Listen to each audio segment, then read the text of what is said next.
안녕하세요. 한의학 박사 박종원입니다. 오늘은 팔꿈치 통증의 치료에 대해서 알아보도록 하겠습니다.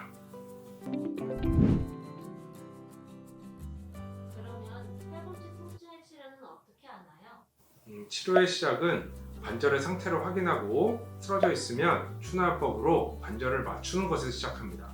우선 관절이 제 위치에 있어야 인대도 회복을 시작하고 근육도 회복을 시작해요. 그 다음에 팔꿈치 주위 조직을 치료합니다. 침 맞고 약침 맞고 하면 잘 좋아져요. 그래도 잘 안 낫는 분들은 지난번 영상에서 말한 다른 원인이 있는 거예요. 그럼 그에 따라서 경추나 어깨, 흉추 등 팔꿈치에 영향을 줄 수 있는 다른 부위를 같이 치료해야 합니다. 이게 오래 안 낫는 분들한테는 굉장히 중요한 부분이에요.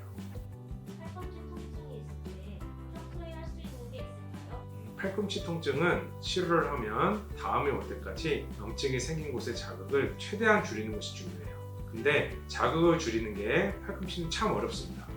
팔꿈치는 손상이 충격 때문에 오지만 한번 손상이 오고 염증이 생기면 작은 반복된 동작에도 다시 염증이 심해지는 경향이 있어요. 그래서 평소에 어떻게 하느냐가 매우 중요합니다. 평소에 해야 할 4가지를 말씀드릴게요. 첫 번째, 팔꿈치 움직이는 운동. 무거운 것 드는 거 조심해야 합니다. 근데 보통 이건 아파서 잘 못하세요. 두 번째, 이게 보통 가장 문제인데요. 키보드, 마우스, 핸드폰 사용을 최대한 줄이셔야 됩니다.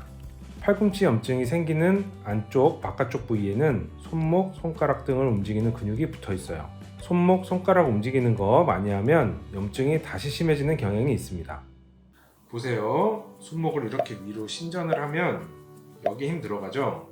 그리고 손가락을 막 여기 움직이면 여기 힘 들어가는 거 보이시죠? 그래서 이걸 최대한 줄여야 돼요. 근데 이거 말씀드리면 환자분들이 이렇게 말씀하세요. 일인데 어떻게 줄여요? 맞아요. 못 줄여요. 그래서 세 번째, 이걸 줄이지 못하시는 분들은 보호대라도 꼭 하셔야 합니다.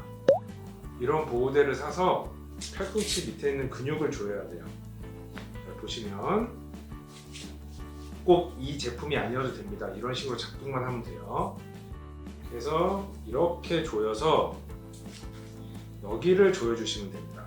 그러면 손가락으로 움직이나 손목으로 움직일 때 여기서 가는 자극이 여기서 1차로 걸러지기 때문에 팔꿈치에 걸리는 자극이 줄어들어요. 최소한 이 정도는 해야 빨리 낫습니다. 네 번째, 팔꿈치와 직간접적으로 관련된 근육에 대한 스트레칭 및 운동을 해주는 게 좋은데요. 이건 내 상태에 대해 정확하게 알고 있는 게 중요합니다. 왜냐하면 근육이 긴장도가 높아지고 짧아져서 문제가 될 수도 있고 힘이 없고 못 받쳐줘서 문제가 될 수도 있기 때문에 상황에 따라 운동을 해줘야 합니다. 반대로 하면 더 안 좋아질 수도 있어요. 간단히 설명을 드리면 테니스 엘보 같은 경우에 팔을 이렇게 뻗으셔서 손목을 이렇게 눕히시면 한쪽이 당기는 느낌을 받으실 수 있을 거예요. 그쪽이 신전근이 짧아진 쪽입니다.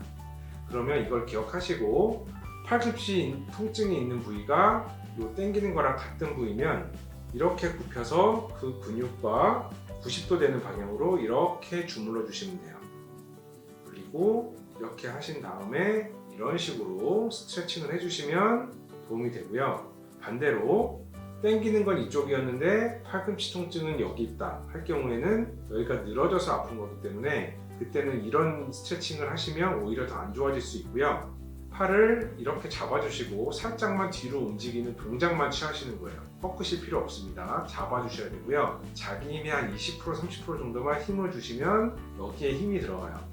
이렇게 힘을 주신 상태로 한 10초 있다가 힘 뺐다가 다시 10초 정도 힘 줬다가 뺐다가 한 3번 정도 반복해 주시면 됩니다. 이렇게 치료를 하시면 팔꿈치 통증에 좀 더 도움이 되실 거예요. 검사 방법이 한 가지가 더 있는데요. 아까 그 방법은 잘 모르겠다 싶으시면 이 방법을 해보셔도 됩니다. 팔꿈치를 이렇게 몸에 붙이시고 손목 이렇게 올렸을 때 이렇게 안으로 돌려보시는 거예요. 이랬을 때 많이 내려간 쪽은 신전근이 늘어나 있는 쪽이고 짧게 있는 쪽은 신전근이 짧아진 쪽이라고 보시면 됩니다. 그래서 아까처럼 짧아진 쪽에 통증이 있으면 90도로 문질러 주시고 요 스트레칭 해주시면 되고요. 반대로 길어진 쪽이 통증이 있으시면 뒤로 젖히는 운동 요거 반복해 주시면 되겠습니다. 예, 이번엔 골프 엘보에 대해서 설명해 드리겠습니다. 골프 엘보 검사 방법은 이렇게 팔을 위로 펴서 뒤로 젖으시면 되고요. 그랬을 때 이쪽이 당기는 느낌이 있는 쪽이 짧아진 쪽, 느낌이 없는 쪽이 길어졌을 가능성이 높은 쪽이라고 보시면 되겠습니다. 그래서 짧아진 쪽에 이 안쪽 통증이 있으면 그때는 이 근육의 90도가 되는 방향으로 이런 식으로 마사지를 해주시고 팔을 잡고 이렇게 늘려주시면 되고요. 반대쪽으로 늘어진 쪽이 통증이 있는 경우에는 이렇게 손을 잡으시고 이렇게 당기는 느낌으로 힘을 주시면 됩니다. 아까 말씀드린 대로 이거는 이렇게 당기시면 안 되고요. 이 상태에서 힘을 주시면 되고 힘은 약 30% 주시면 충분합니다. 더 주시면 오히려 안 좋을 수 있습니다. 그리고 아까 말한 대로 두 가지 방법이 있는데요. 한 가지 더 설명을 해드리자면 팔을 이렇게 붙이고요. 아까랑 반대로 이렇게 밖으로 벌리는 거예요.